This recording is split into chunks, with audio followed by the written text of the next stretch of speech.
Huli sa akto ang dalawang individual na sangkot sa iligal na bentahan ng baril sa ikinasang operasyon sa Marawi City.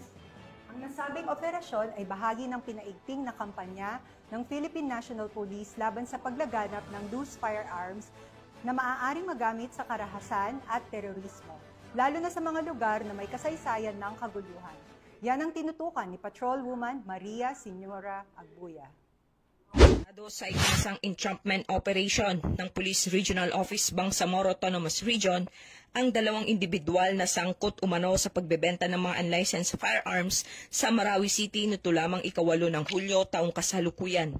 Kinilala ang mga sospek na sina alias Mamor, 36, at alias Sarip, 34, driver na kapwa Tagalanao del Sur. Nasamsam sa operasyon sa Barangay Mipaga ang dalawang M14 US rifles, dalawang caliber 5.56 rifles at iba pang ebidensya. Matagal nang minamanmanan ang galaw ng dalawa dahil sa pagkakasangkot umano sa black market ng armas. Nahaharap sila sa kasong paglabag sa Republic Act 10591 at kasalukuyang nasa kustodiya ng Marawi City Police Station. Ang matagumpay na operasyon ay bahagi ng pinaigting ng kampanya ng PNP kontra loose firearms na maaaring magdulot ng karahasan at terorismo.